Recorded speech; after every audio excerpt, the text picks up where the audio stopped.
everybody. Welcome to another episode of Steel Roses podcast. This podcast was created for women by women. You're hearing Jenny again today. Welcome back to the show. And I'm really excited. I have my friend Jen on this recording with me today. Welcome, Jen. Hi, Jenny. Thank you so much for having me. I'm really excited to be here and be talking with you today. So Jen and I met professionally and over the course of working together became friends. So I'm super excited for her to be here. We're going to talk a little bit about something that we talked about in season 1 a bit. But again, it's something that I think hits all of us and will resonate with a lot of you. But we're focusing in on, anxiety and how it affects women today. So Jen, I just want you to, give the audience a little bit of your point of view and just your experience with anxiety and how you've managed it in your life. Yeah, absolutely. Thank you, Jenny. So first I want to say I'm like just every other woman trying to live her life, trying to do the absolute best I can. And like many women, I am someone who's been suffering with anxiety for, honestly, I would say my entire life. I started having anxiety as a really small child and something that you can't even recognize that it's happening. Things like crying before going to school, just being upset about, being put into situations where you're with a lot of people. And it's something that you don't know how to explain when you're a little kid. And it would manifest itself with, me telling people I have stomach aches.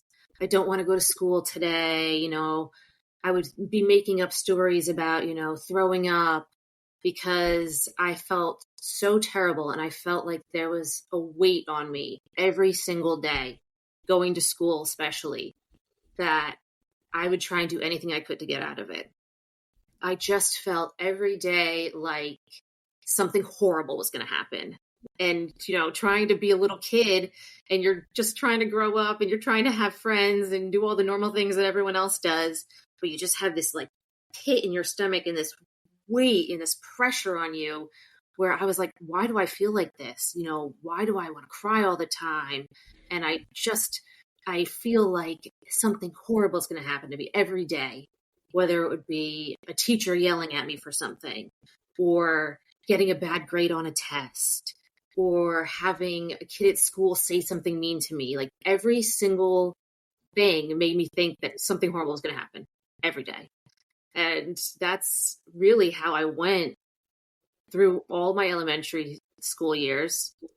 I remember I would sit in the bathroom when I'd be getting ready for school and I just showered and now I'm drying my hair and I would just cry. I'd be bawling my eyes out while I'm drying my hair because I wanted to sort of like drown it out so everyone in the house didn't know what was happening. So I would do it while I was drying my hair because I just needed to get that out because I was just panicked about having to go to school, about what bad thing could possibly happen to me.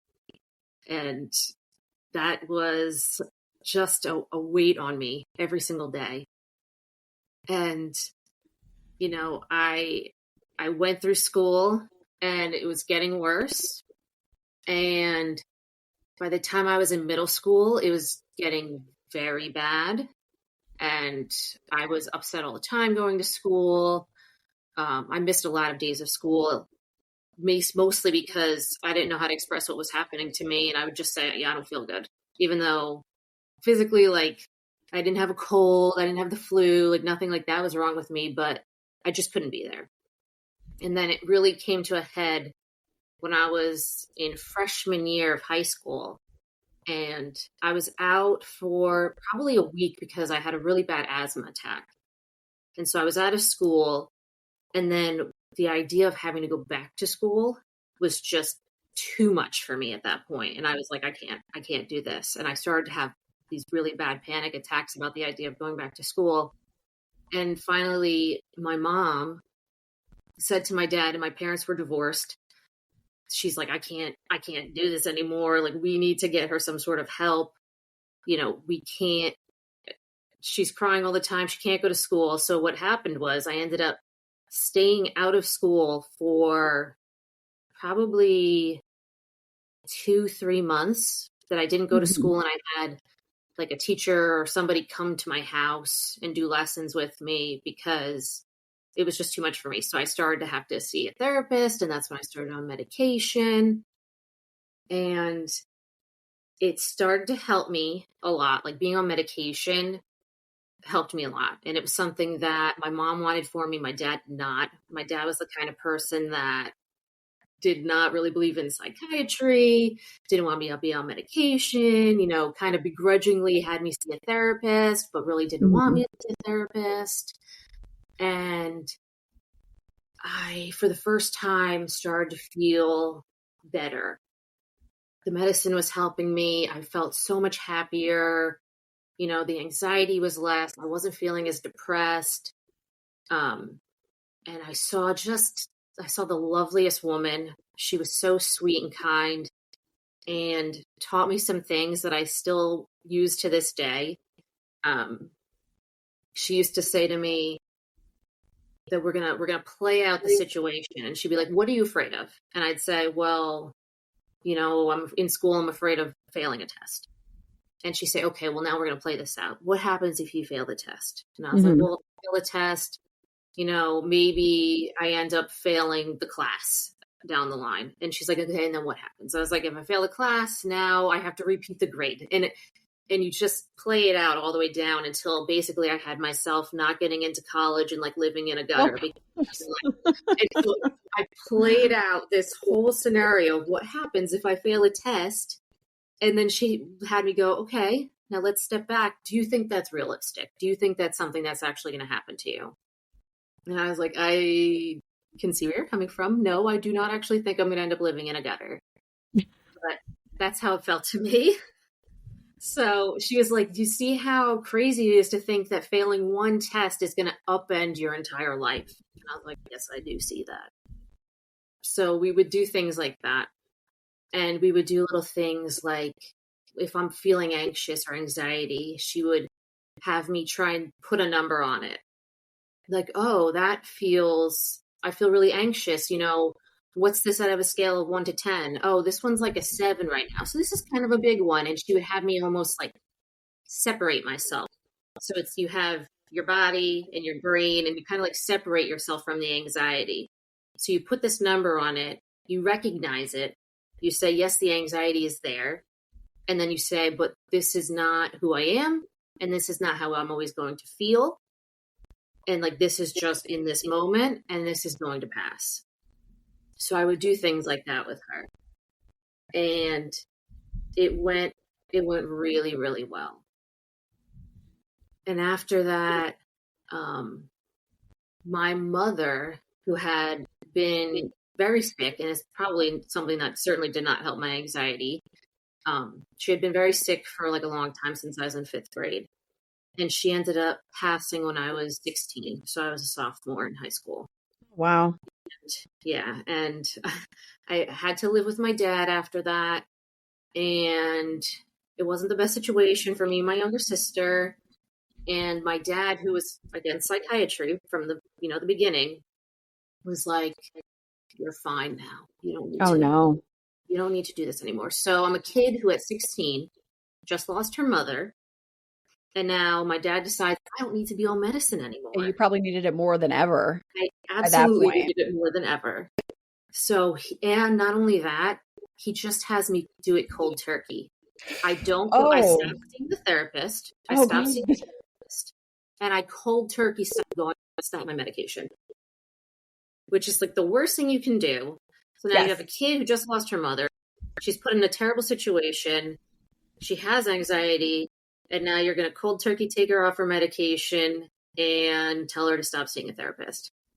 So it was not a great time for me and anyone really in my family. So I gained a lot of weight during that time. I was just really unhappy and just trying to do the best I could to get through it. And somehow managed to get through the rest of high school relatively unscathed. And when I got myself to college, I actually had a much better time. I don't know why, but I found adjusting to college much better. Mm-hmm. And I found the anxiety less in college. And I don't know why that was. Let's take a quick break. Are you interested in podcasting but not sure where to start? My name is Jenny Benitez, and I'm here to help guide you through your podcast launch and maintenance.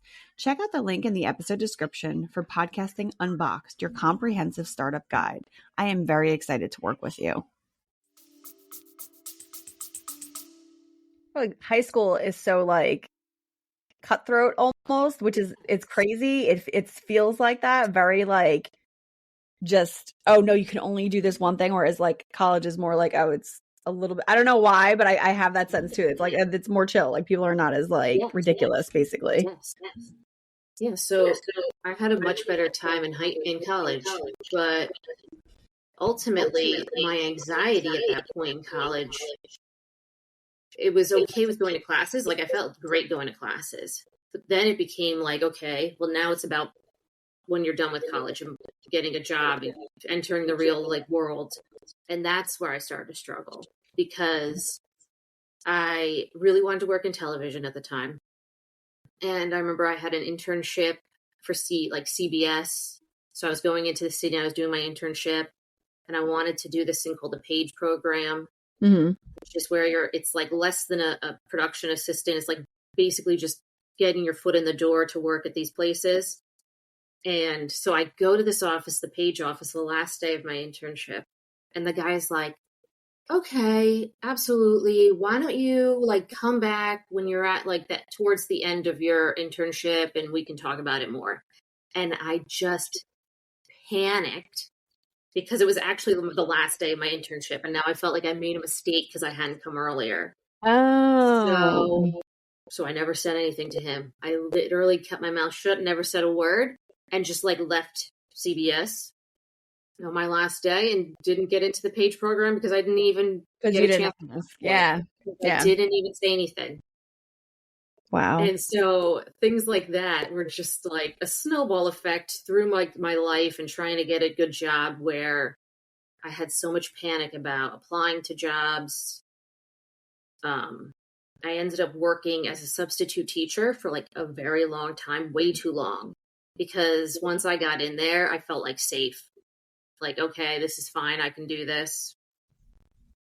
And the idea of interviewing, the idea of going in person, all of that just filled me with so much dread that I really believe I stalled out my life in a big way. Basically, I'm going to say through almost my entire 20s, I stalled out my life. Where most people are like, they leave college, they get a job, when they're 22, 23, that they start a career. I did not start a career for a very, very long time. I ended up doing the thing that most millennials do. And I did because it made me feel safe and went back to the place where I felt safest. And I went and I got a master's degree. Because I knew I could do college and I knew I liked college. I almost did that. I almost went the exact same path. Continue. Keep going. That's like the classic millennial move. I don't know how many millennials all were like, okay, I'll just go get a master's degree and then it'll fix everything. It'll fix everything. It's so funny. I actually, I think I was about 25 and I was like, all right, I'll just get my MBA. Like, this is where I'm supposed to go. And I got half of it for sure. Or like 3/4 of it. And then I stalled out in accounting because numbers and math at the time for me, I mean, you might as well throw me into a pile of broken glass. Like, it was just like, I couldn't even wrap my head around that. Go ahead, continue. That's so funny. I took the same exact route. Yes. I don't know what I saw recently, but it was pointing out how many millennials have a master's because we all were just like, what are we going to do with our lives? What do we do? Like, yeah. 2008 hits, you have like the housing crisis, you have recession. Like, yes. Oh my gosh. And so we're all like, oh, let's go get a master's and maybe this will help us get a job with money. So instead we end up with more debt. Exactly. Exactly. Like I'm still paying off my master's now. Oh, like, same here. And I didn't even get mine. And I'm still paying it off. That's what I'm paying off right now. Yeah. yep, still got that to pay off. But so I get that. And I start working a job that had literally nothing to do with the fact that I now had a master's degree. But I was like, still, okay, now I did this thing, I got this master's degree, but now how am I gonna like actually put it to good use? And I definitely did not get a job of a person that had a master's degree, I'll tell you that. Because again, it was a job that like someone mentioned to me, someone knew someone, so I just went and I met with some people and I was able to get this job. And again, I put myself in a position where, okay, I can do this. I feel very comfortable now doing this. I stayed there for like 6 years. I don't think maybe I got like one raise while I was there, and not a lot. And I was not making a lot of money there. So I'm a person with a master's who should be doing something more. Like my master's was in professional communication and like marketing and advertising and new media, so social media. And I'm just not doing anything big with it because I always in the back of my mind, in my body, have this lingering fear of failure, the failure of disappointment. I didn't want to disappoint people. I always felt like I was never going to be good enough. So no matter how many times people said to me, like, listen, you're a smart person. You can be doing things like, you got this. You can be taking on bigger roles and challenges. I just never believed it. I always thought I was not good enough. And that was just something that followed me so much through my life that I just did the job that felt comfortable. And I did the thing probably became like part of your identity almost, that like this feeling of like, I'm not adequate. Even though you have all these skills, which I've known, even though you have all these skills, but leaning into them sounds like incredibly hard. And your reaction to the anxiety was to like lean away and find a safe space. I do want to highlight a couple things that you said, because the first thing that you had talked about, the technique that your therapist when you were younger had used for your anxiety to acknowledge it, but move forward from it. So like, what you're feeling this anxiety, let's put a label on it. I'm anxious because of this, put a number on it, and then be like, okay, well, but from here, like, yes, this happened. This is how I felt, but move on from it. I actually do that now a little bit. When I have things that happen, I try to like be like, all right, I'm really pissed off because of X, Y, and Z situation. Maybe I'll vent about it. But then it's really important to be like, okay, I have to let that go though and move on, because I know for me, the things that I've struggled with previously was more of a like letting it, like you said, like take over everything. And then it snowballs from like, you have one day of like really intense anxiety, but then it moves into a week, a month, a year, years. And it becomes so ingrained in how you respond to things that it's almost uncomfortable not to respond that way. Yes. Right? Like, it would be like a major shift for you to have that practice of like, well, if you don't respond that way, then you'd be like, well, this is strange. If I'm not responding in an anxious way, this must be a bad situation, or because you're not, like that whole pattern that you've created there. The other thing that I want to highlight, because you mentioned it, and for the listeners, I actually do really want to highlight this. If you are ever on medication for any particular reason, especially mental health reasons, but I mean, in general, if you are on medication, you should never, ever, ever stop cold turkey, ever. Like that that is the most dangerous thing you can do. For multiple reasons, but there's medications out there that we take for our mental health that if you stop it cold turkey, you could actually have a brain seizure, you can have a heart attack. Like there's actual physical repercussions from that.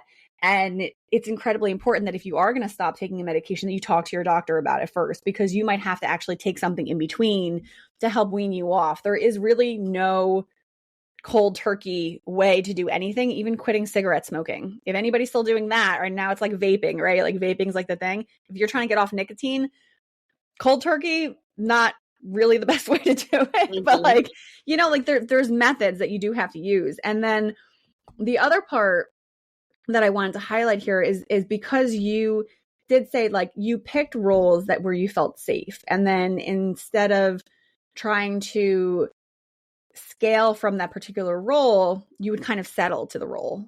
And you're like, this feels safe. I don't want to interview. Interviewing sucks. I mean, in general, but like, you don't want to interview because it's like, it's too anxiety inducing. It's a lot. I mean, I don't know if anyone listening has had to interview recently or even like, if you've had to interview at all, but you're basically, you have to like put a show on now. I mean, in our industry, to interview is a months long almost process of going through the whole gamut of meeting everybody. And then from that, you have to it's like, sometimes there's tests involved that you have to take to show that you know how to do your job. And then from there, you sit and wait. And it's a game of sitting and waiting. Like, I can't even wrap my head around it anymore, nor do I want to touch it. Like, I don't want to be bothered interviewing ever again because it's like a whole job having to do that. And then for someone with anxiety, just forget about it. Like, to have to go through that must be like torture. Yeah, it absolutely is. And it's something that, you're used to people thinking, well, maybe she's just really lazy. Maybe she just doesn't want to do it.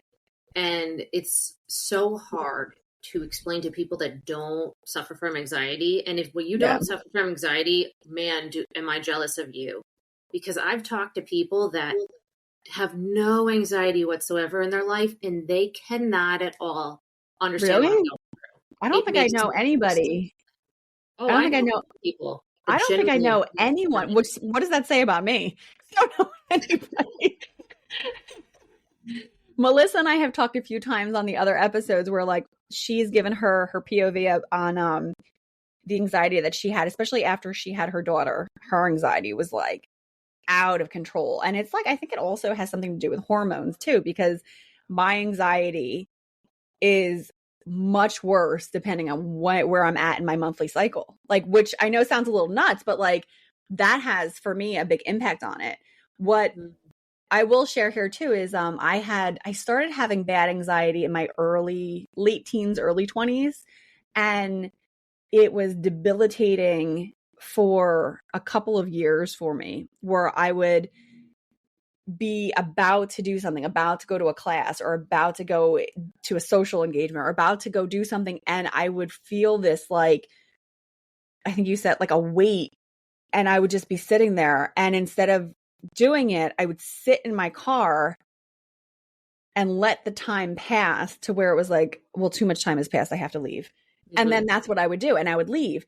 And I had, been in this lecture, and I was a psychology major when I first started school. And I was in this lecture, and this professor was throwing statistics around about like women who are in abusive relationships, 9 times out of 10 will never get out of them, will be in them their whole lives. Women who have anxiety, or women who have eating disorders, and this will never beat it. Like, he threw out all these really depressing stats. And then he threw in one about anxiety and depression, like women who have this, like, most likely it'll affect them their entire lives. And in that moment, I remember thinking to myself, like, I can't live my whole life like this. Like, I can't do this. And I very like aggressively went after, I did on my own, made appointments with mental health people, got myself into therapy, started doing treatment. I went on medication. I was like, I can't let this happen, because if I have to give up everything at this point, because I hadn't even graduated college at that point, and I was like, I can't give this up. Like, what am I doing to myself here? And it was good, but it also put me in a position where I started just kind of trying to control everything. I don't know if you've noticed, but I have this tendency. You can't see it, but Jen is nodding and smiling because she knows I have this problem. But I try to control everything. And, our line of work in, communications and everything, it's fairly easy in client services to be successful when you want to control everything, because that is the job, basically, is having control of all the details and making sure that you're on top of all the stuff. But the reality of it was that was my way to cope with anxiety. When I start to get anxious about something, instead of shrinking back, I will throw myself at it like full force and almost like engulf myself over it so that it's like, well, you don't exist anymore. Now, over the past year, I've been trying to shift away from doing that. Hopefully it's working.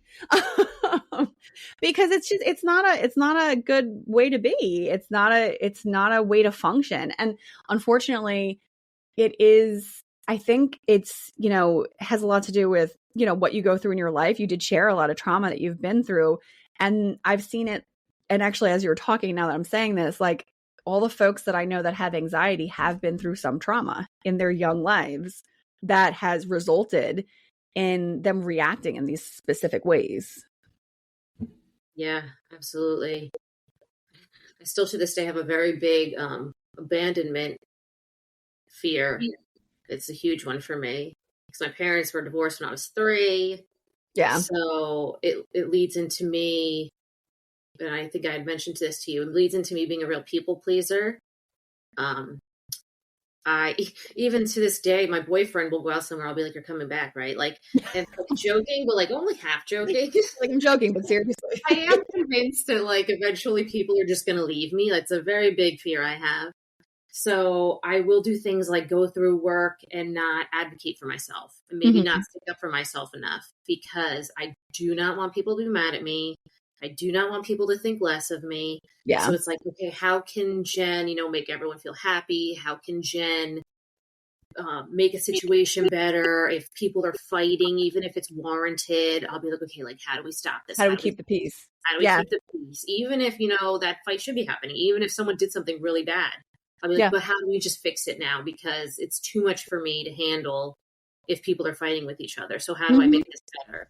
And I'll do that with my family. If people are having issues in my family, I'll be like, okay, but like, how do we just fix this right now and just make everyone like each other again? Because I don't want to handle this at all. And I definitely take that into my work in a way that I don't advocate for myself enough. So if something's really bad, I won't say something a lot of the time. If someone does something really, really egregious towards me, I'm not going to say anything about it. I'm probably just going to like grin and bear it, talk to my coworkers about it, but, in secret, but not really do anything to fix the problem because I'm just too afraid of people getting angry at me. And then I assume I'll get fired. I assume at any, if I bring up any sort of thing, I assume I'll get fired. And that's always been the case with me through everything I've done. My when I was growing up, my mom, I'm certain that because my mom has bad anxiety now, and she lets it really get to her, and it's another catalyst for me to be like, no, I'm not doing that. But I remember when I was younger, she used to say that to me a lot. She would put herself to the side to make sure everybody else was happy. Is everybody else feeling good here? I'm going to put myself on the back burner, and I watched her do this like my whole life. But then I also watched her when she got older and when we all got older, and she was resentful about it.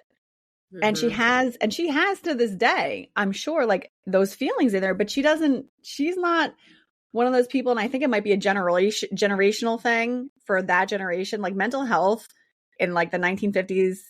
And say, like my mom was born in the 50s. So like mental health in 1950s and 1960s was like, rub some dirt on it and like, get your ass back to work. You're not doing that. Like you're going to do this, like, period. And there was no, like, I think that's why what they make fun of millennials, that we have all these emotions. It's like, well, we really are supposed to, though. Like, you're supposed to acknowledge the bad and the good and take it in and understand it. And then you can move forward with it, because the other part of it here is that you don't want to pass that trauma on to anybody else, and like I had observed my mother my whole life and how she handled things, but I also saw like the dark part of it where she would get resentful or she would blow up.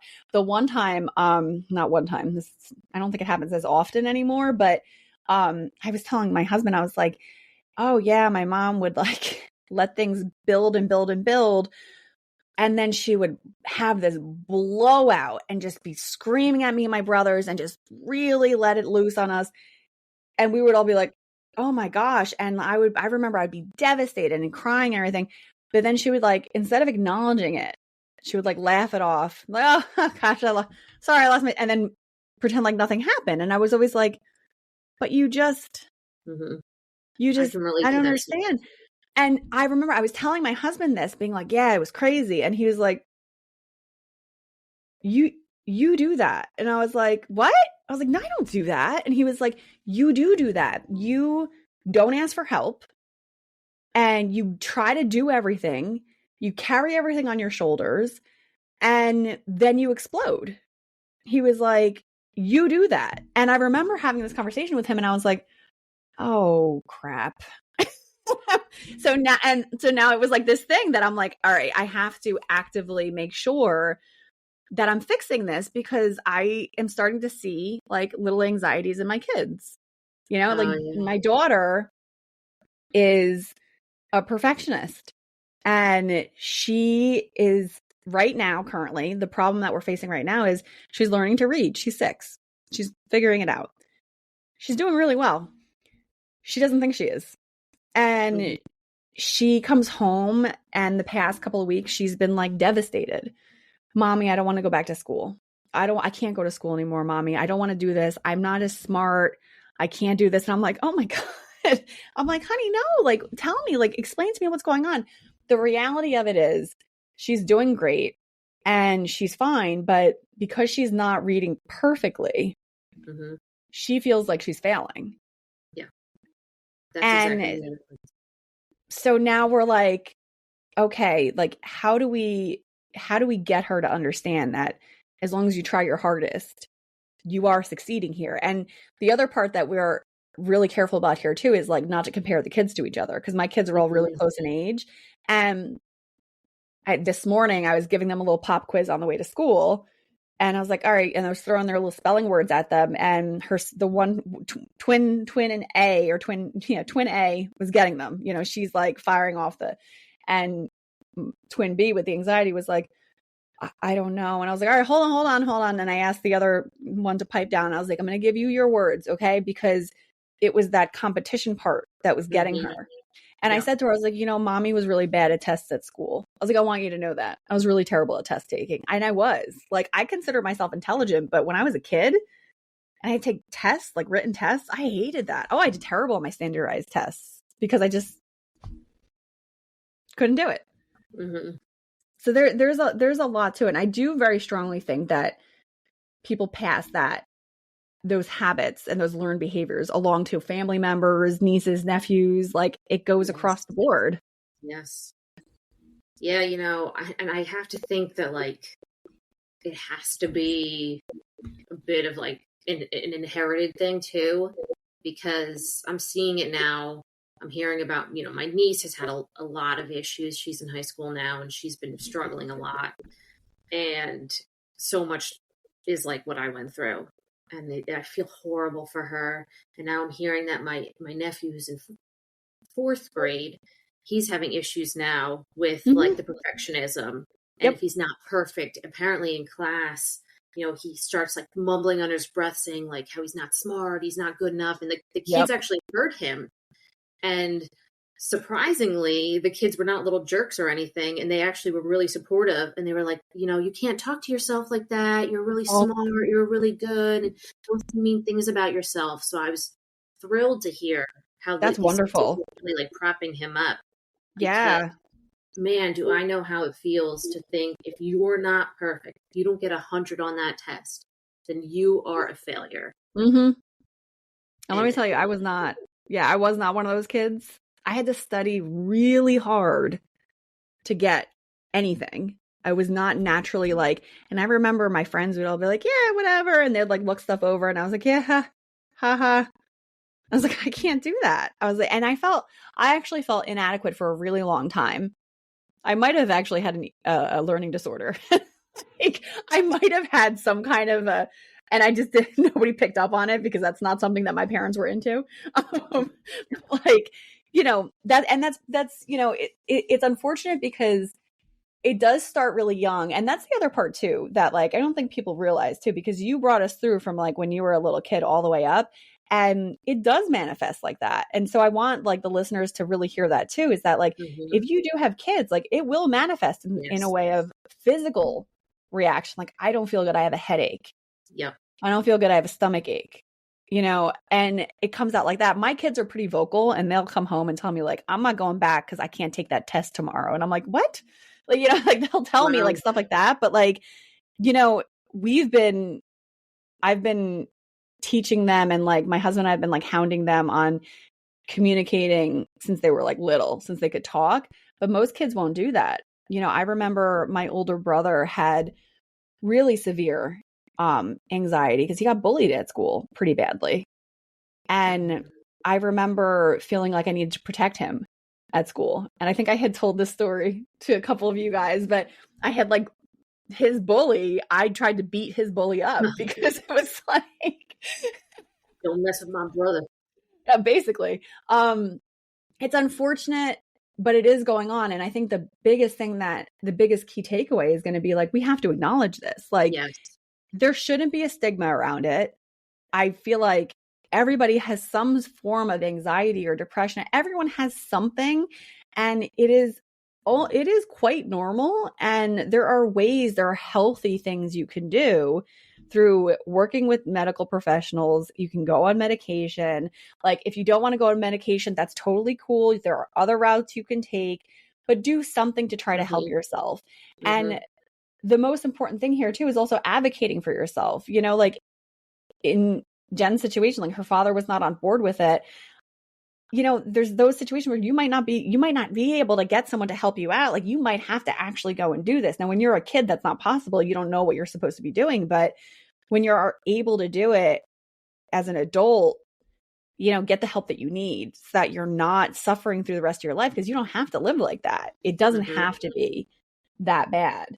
But I mean, to this day, I'm still working on myself in that regard.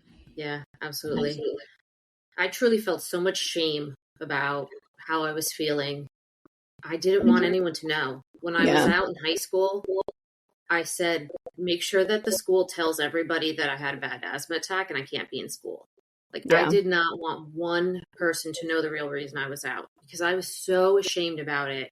And I felt like such a freak, and that no one was going to understand me, that everyone was going to think I was a weirdo, like with some mental issues.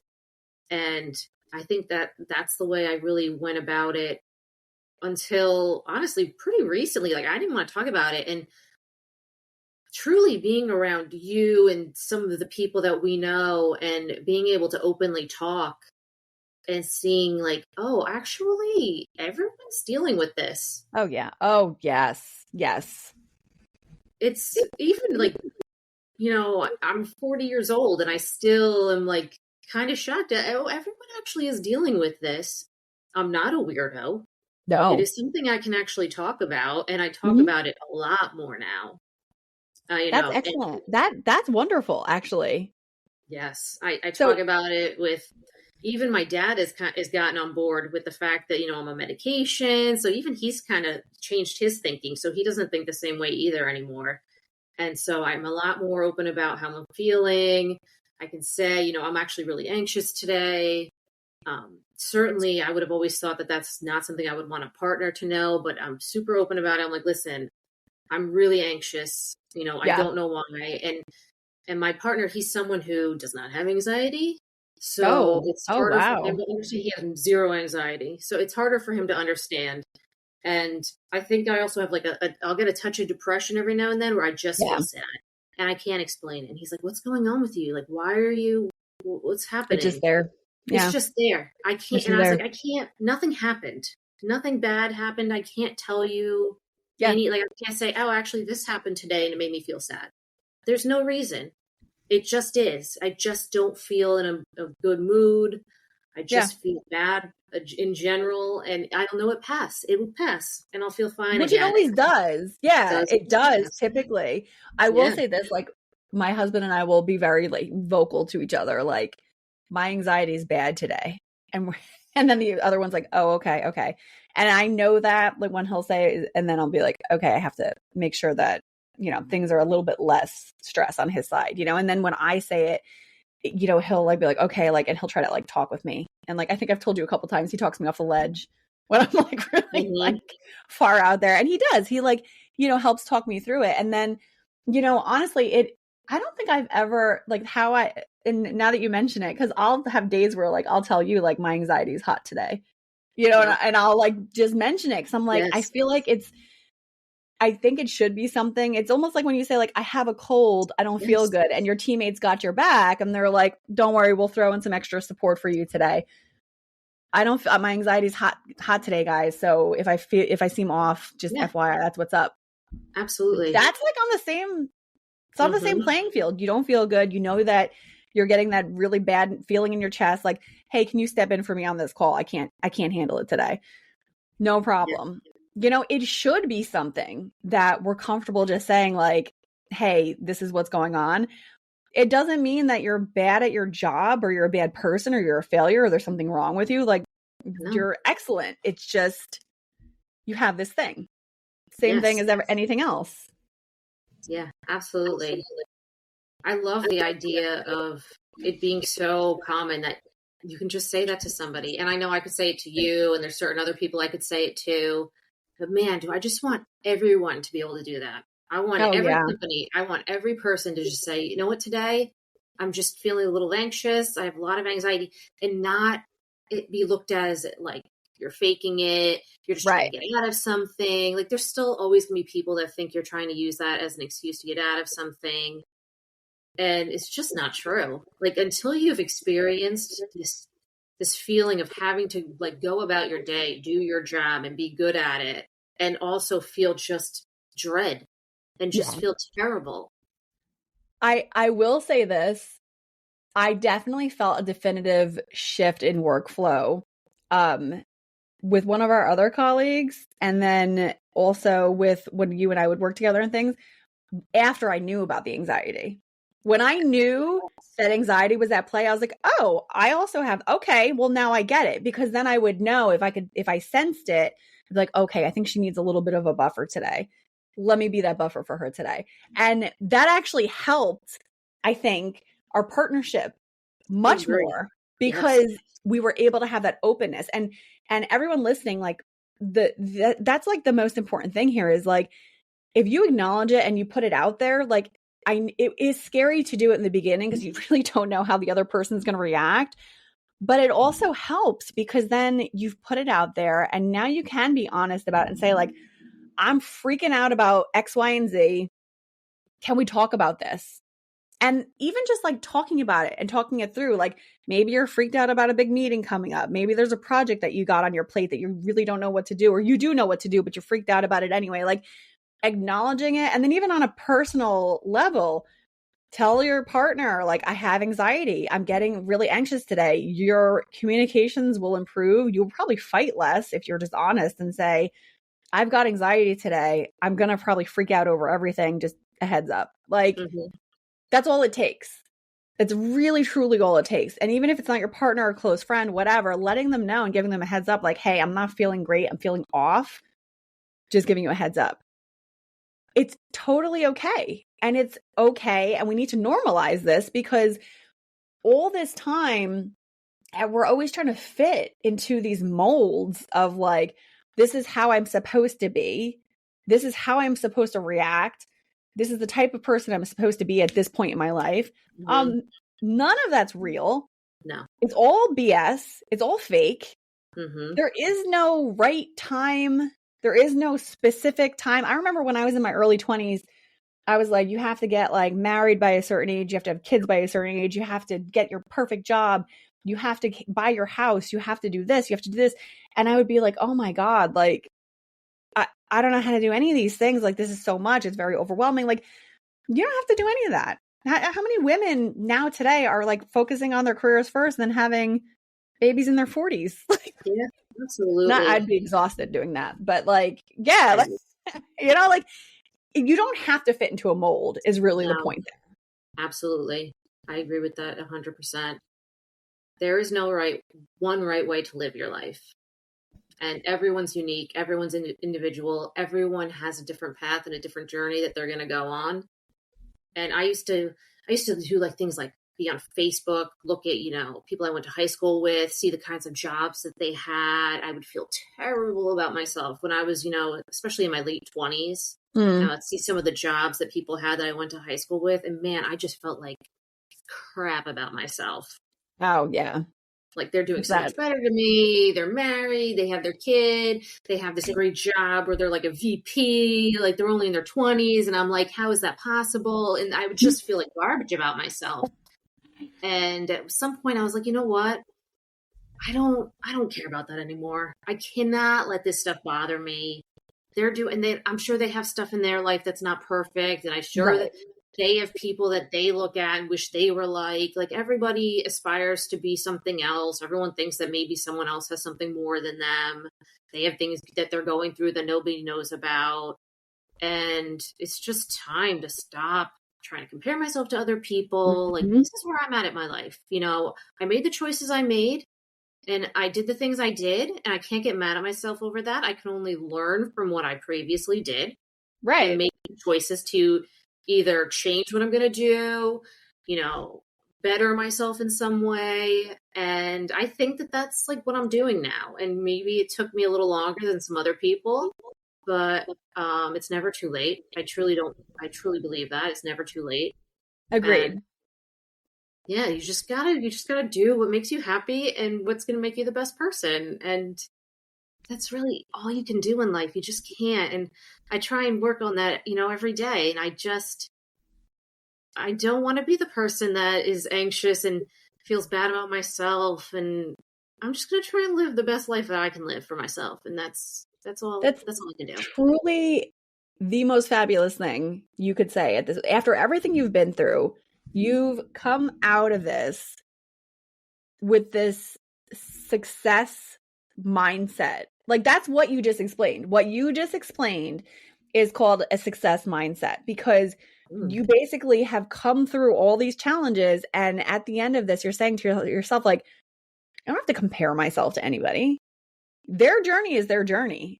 And I'd like to also plug in here, what everyone is posting on social media is not the actual reality of the situation. No. So you're not going to post on social media all the horrible things that are happening. You're only going to post the highlights. And the impact that has had on people's mental health is like obscene. We're still learning all of these things that are coming out of it. But how many people, like I'm not in it at all, but like how many people spend hours scrolling, looking at beautiful pictures of other people. Look, this woman had 3 kids. Her body's perfect. Her kids are always smiling. Her house is always clean. Her husband buys her flowers all the time. My husband doesn't buy me flowers and blah, blah, blah. I mean, I've talked about this on other episodes. I'm like, that breeds like resentment for yourself and your life and your kids and your partner. And like, you're really just like pulling everything to the ground. And in reality, you're comparing yourself to something that's not real. Like 100%. That's not real. And you said something and I wrote it down quickly because I was like, I need to take that quote. There is no one right way to live your life. There truly isn't a right way to do it. You have to do it your way. So however that is okay. Like when I was, when my kids were all little and I was just trying to survive, like I did a lot of stuff that, my co-host Melissa would never do. She's like, she would never do with her daughter, but she always says to me, she's like, you were trying to survive. You had to do what you had to do. And I'm like, hell yeah, I had to, and you just have to do it and without judgment. And that's what this is. This is meant to be like, we need to make this a safe space for women to say like, this is a no judgment zone. We need to live our lives however we need to live our lives. And it's going to be wonderful because you're living your life authentically. So I congratulate you on that, because what you just explained, I hope that one listener comes away from this. Only need one person to hear this episode to say, you know what? I am going to change how I'm looking at this, or I'm going to shift how I'm thinking about this and maybe not feel like as bad about how I was feeling about the situation. So that was just like such a nice way to summarize your whole experience. Like kudos. Awesome. I'm glad. And I certainly hope that any ladies or anyone out here listening sees that you are good enough. You do not have to compare yourself. You are worthy of praise and admiration and love and all the good things you want in your life. And if you have anxiety about it, take charge, find someone you can talk to, someone that you trust. Like you said, if it's, medication, great. If it's not medication, if it's something else you want to do, that's great too. But you deserve to be happy. Everyone deserves to be happy. And if you're not happy, I truly hope that, you have someone in your life you can talk to, that you can say, you know what, I'm ready to make this change in my life and I deserve it for myself. That was wonderful. I couldn't have said it better myself. Truly. I hope that this resonated with some of you. And if you are feeling this way, we encourage you to, you guys hear me all the time saying I'm always open. You can always reach out to me. You can find me mostly on LinkedIn if you want to find me there, because I'm pretty active there. But you can also email us at steelrosespodcast@gmail.com.